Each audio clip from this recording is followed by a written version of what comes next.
Hey everyone, this is Gabby and Karim, and you're listening to the Making of an Incredible MD podcast by Allied to Health. Tune in each week to hear us talk about the journey of getting into med school.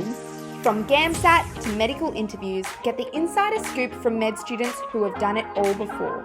So stay tuned and get ready to get med ready.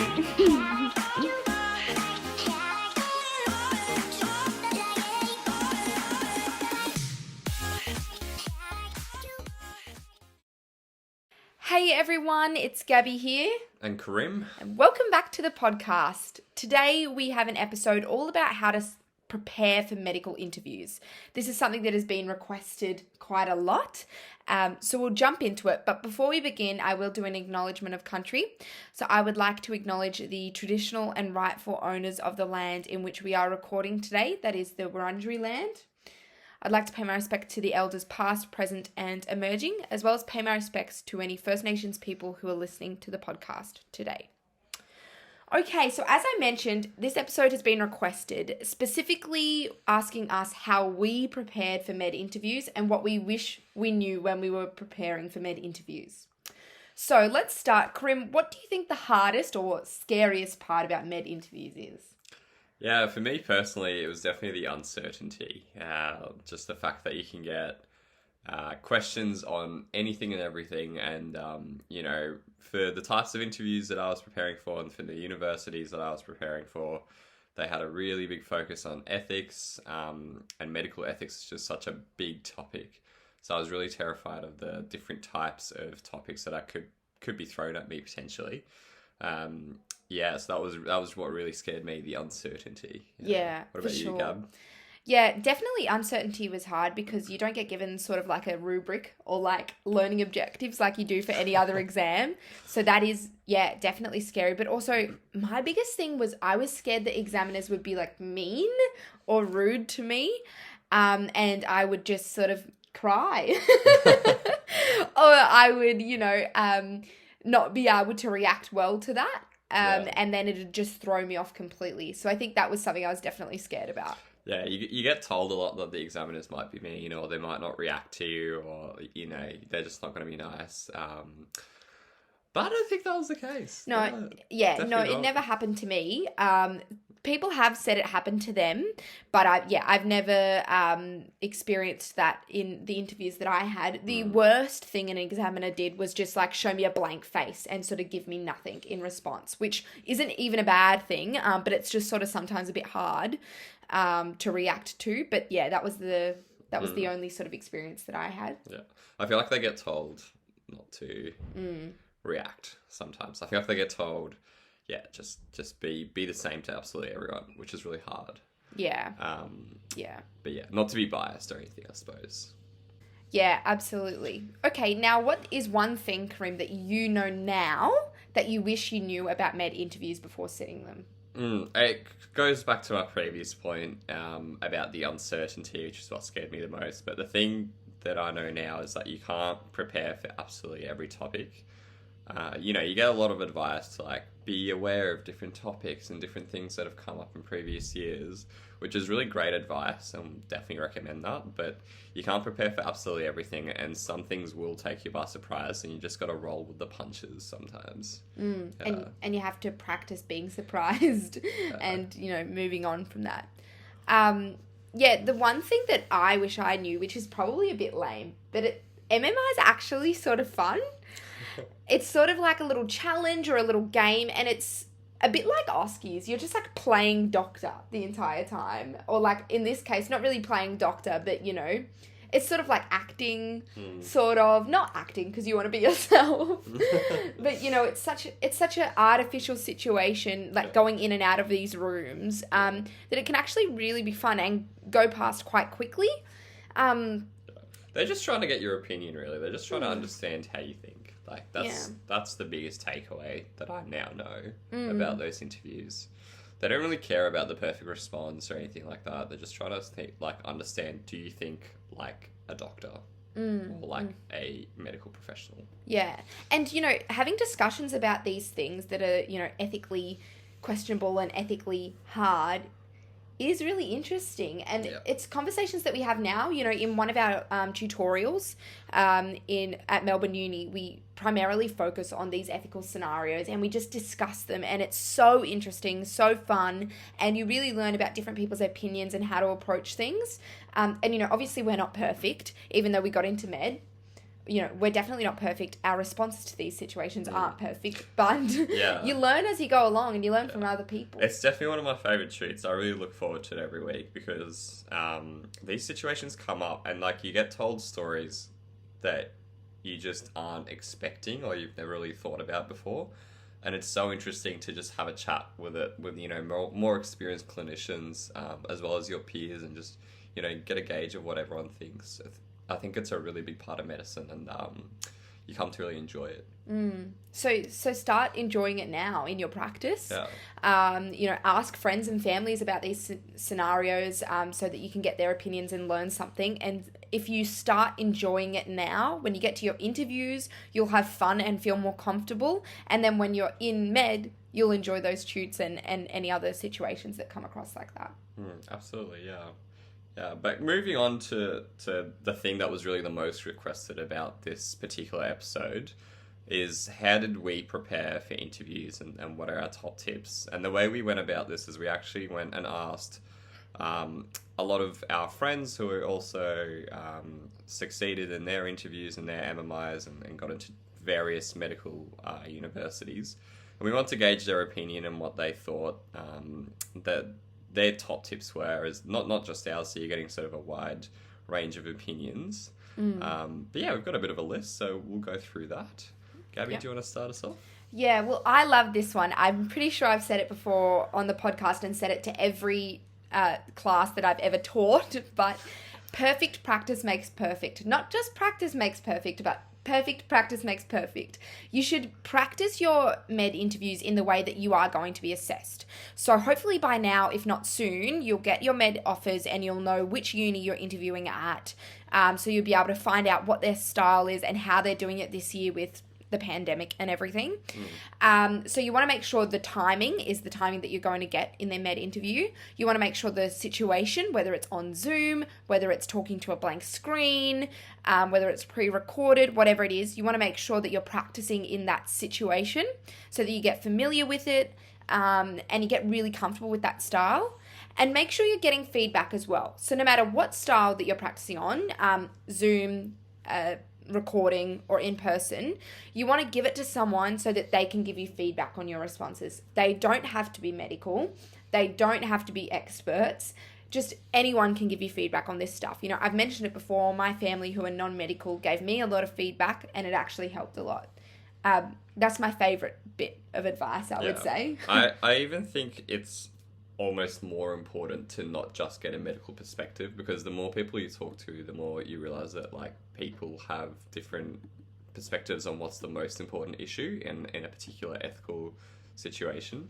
So it's really important to get lots of different opinions so you can become more nuanced and more complex in your responses and in your understanding of these ethical issues as well, not just for the sake of the interviews, but just generally for your career. Yeah. For sure. And building on that, when you do practice, it's really important to actually say your responses out loud. And I really like this piece of advice because oftentimes I remember when I was practicing, I might just look at a question and be like, oh yeah, I know about that ethics topic, but not actually practice the saying out loud and the communication required to really articulate my thoughts and what my opinions were about that topic. So really say what it is you want to say, because you're not just building on having great ideas and understanding the topics in a good way, but it's use of clear language.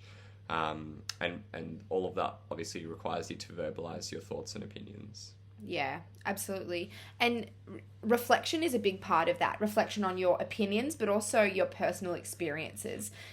In some detail. And we've, again, mentioned this before, but it's really important to highlight that you should have sort of a bunch of personal experiences that you've been through in your life, not things that you've made up, things that you've actually experienced and reflected on that would be appropriate to weave into different responses. So without sounding too rehearsed, but being reflective enough that you've figured out why that situation is important, what traits or key skills or attributes of yourself that you've shown in that scenario, and how it relates to different responses. I think that is really important. And I think that's something that they test as well, being able to reflect, learn from, and dissect your experience shows a level of deep and critical thinking. And it can help sort of elevate the discussions surrounding your responses as well. If you say, I'm a great team member, but then have a great sort of experience that you've reflected on to weave into that response, it only makes your response more strong, I would say. And we spoke about this on our podcast episode about personal questions. So if you're still sort of confused about how to do that and how to structure your reflection, listen to that episode. We run through a few different ways you can do it so you can find which one works for you. Yeah, absolutely.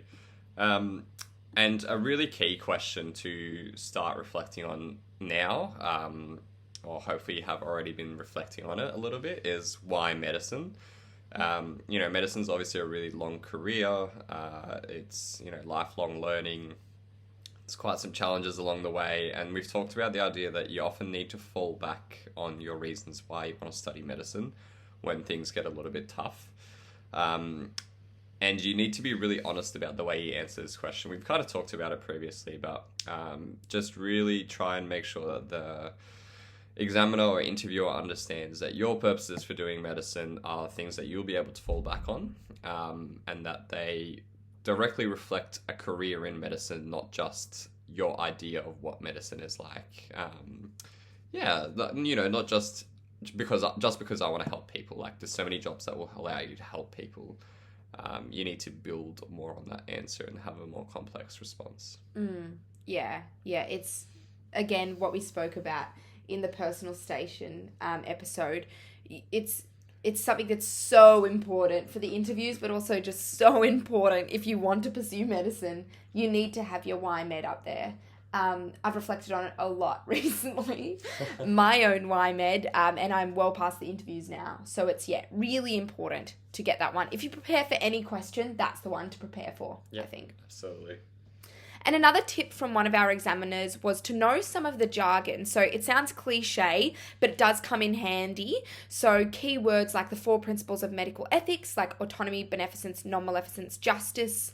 Other things like stakeholders. What other jargon should they know about? Really putting me on the spot. But things like competency, for example, or consent, like informed consent, how does that work? Knowing these words allows you to do something that's really, really useful, which is called signposting. So if you drop that key term for the examiner or the interviewer and then expand into your ideas and your complex thoughts, not only does it sound extremely structured, but it also helps communicate your point of view in a really good manner. So the interviewer knows exactly what you're talking about and they understand, yes, the student is all over this topic, without sounding too rehearsed, without, having autonomy is defined as that sort of thing. But you should understand what these terms are and how to use them. And a few other terms that I just thought of as well, informed consent, paternalistic medicine versus patient-centered care, medication adherence, teach back, talk back, all of these things. It sounds silly knowing just these key words, and obviously we are encouraging you to know them and go actually understand what they mean so you can discuss them. It's no good just memorizing these words and chucking them out there.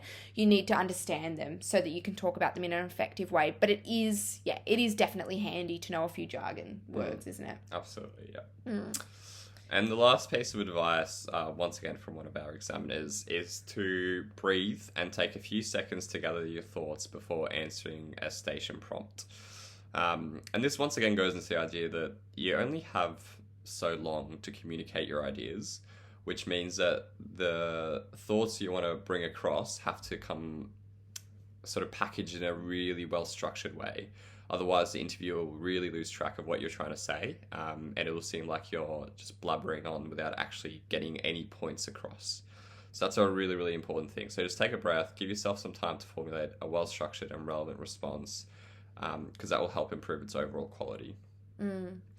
If you just keep talking and repeating yourself, it just doesn't sound great. And they can only give you so many marks for repeating the same point over and over again, essentially. Yeah. And with saying that, if you have to ask the examiner to repeat the question, that is okay. Yeah. I think a lot of students that we do mock MMIs with ask, is that okay? Or I didn't know what you said, so I just randomly answered something else. Well, if you don't know, ask. And there's no sort of shame in that. There's no embarrassment in that. You just say, sorry, excuse me, can you please repeat the question? Yeah. It's fine. Yeah. You can absolutely do that. And if you feel like you're spiraling and you're just repeating the same thing over and over again, it's also very okay to say, let me take a second to think about it or to gather my thoughts. Yeah. And just pause, because it gives you an excuse to just think for a second without having to be so nervous. Because I think that's sort of what happens. You realize you're blubbering on about the same thing, and then that's all you can think about. Yeah, absolutely.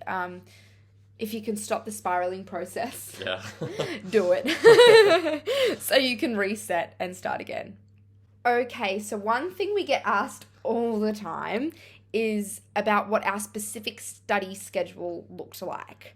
And we answered it at our webinar the other week, but we'll talk about it a little bit now. So Karim and I actually studied together and prepared for interviews together. So we have very similar study schedules, but we'll talk through it anyway. So I started started preparing, I should say, rather than studying, around June or August of my final year of biomed, because my UCID interview was in July. So I wanted to start a little bit early so that I had some practice in before my first one. Karim, when did you start? So I started practicing for MMIs around May, which was right after, or like a month after the GAM sat, that I sat in, late March, early April. So I would have started around then, and that was also because I was hoping, but didn't actually get a UCID interview offer. So I was just preparing just in case I received one.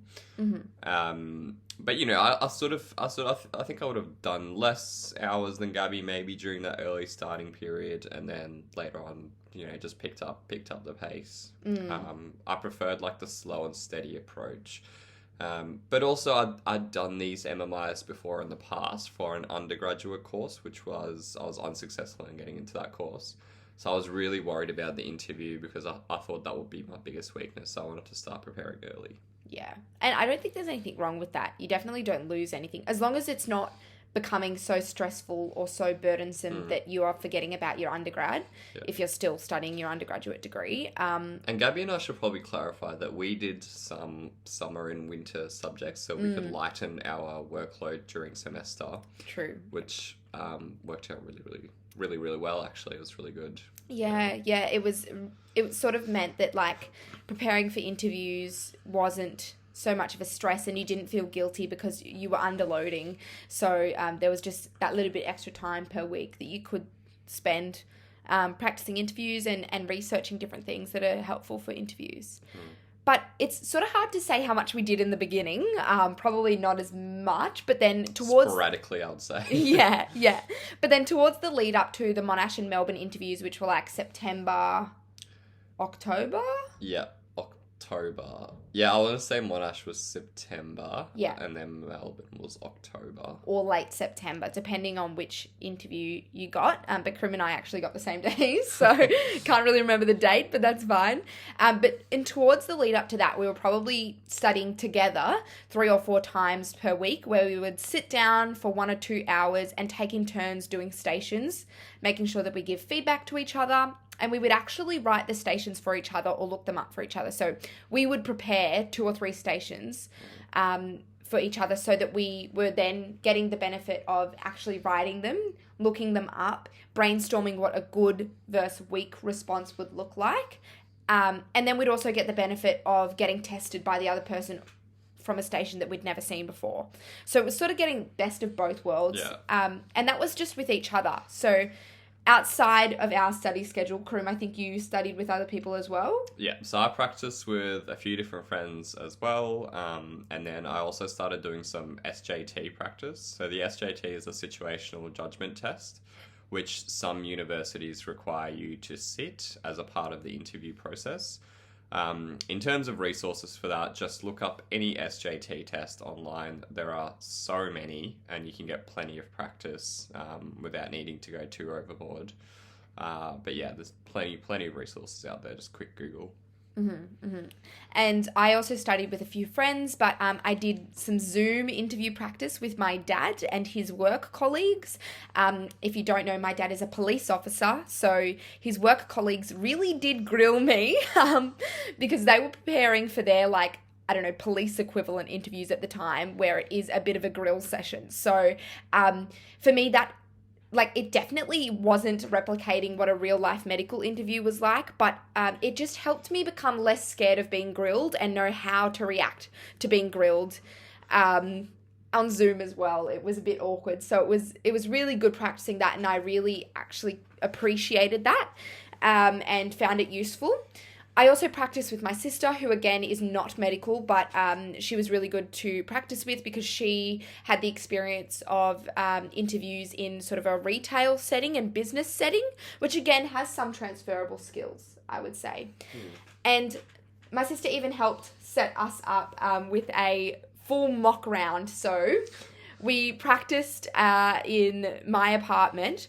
We put a scenario on the bathroom door, had to read it, and then walk into the room, and then leave again and do it like 3 or 4 times back to back. So it replicated like a full mock.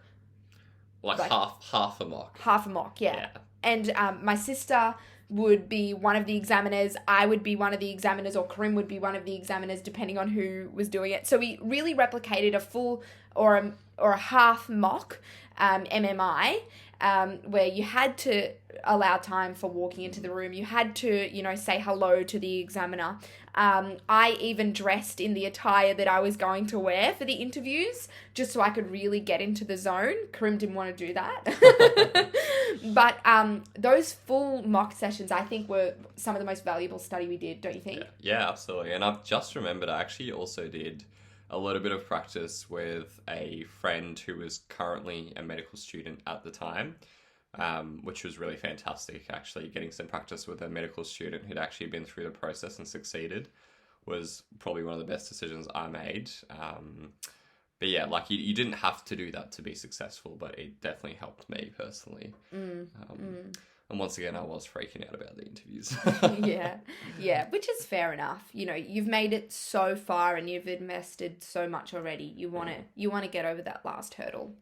So definitely reach out to your friends if you have any currently studying medicine. If not, you can always come along to our mock exams, our mock rounds, because everyone there is in medicine, and will give you advice. And I think everyone's pretty generous in our mock MMIs as well. Everyone wants to see you succeed and wants to help you. So if you don't have anyone that in medicine and you'd like to get that type of feedback, our mock rounds are a really good alternative. Yeah.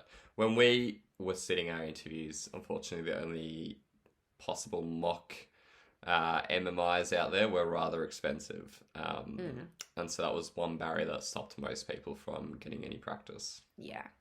So we made our own in my bathroom, Yeah. which was fine.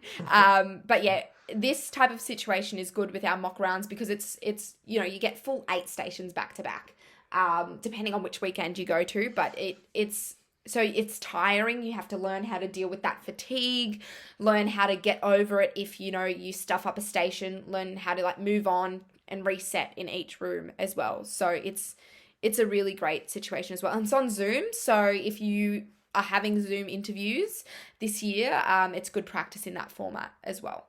Yeah.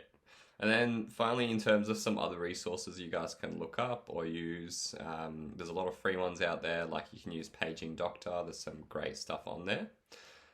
So just Google Paging Doctor. You'll be able to find that website. Obviously, our podcast, if you want to give our episodes a listen, we'd greatly appreciate it, but I'm sure they'll also be helpful for you. We've got quite a lot of mock stations that you can listen to, and I'd recommend listen to the STEM, stop the podcast, have a think about what you'd say, and then do the same with each question that comes up. Have a think of and actually try and verbalize what you would say. So that can be like some free practice there as well.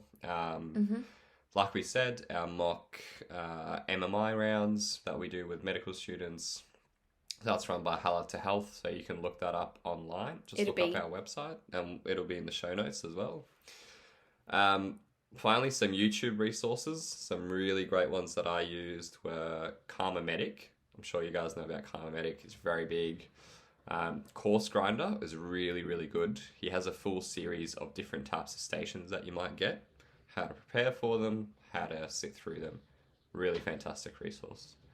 Anything else? Well, I think even if you just search on YouTube medical interviews, there are so many different things there. Like so many accounts that might not be specifically about medical interviews that have done random little episodes about it. So you may as well look at it. YouTube's free, and getting just having a listen to one while you're walking or something like that is great. Yeah. And that sort of leads to my favorite type of resource, which is different podcasts. If you came to our free webinar, I gave a gigantic list. Karim had to stop me because I was saying so many different podcasts that helped me. But basically, I think what you can use podcasts for medical interviews is not only just episodes about medical interviews and medicine, but also podcasts about current news and affairs, just to stay up to date with what's happening in the world. Episodes about public health as well and public health issues, so you can get across different topics that may come up.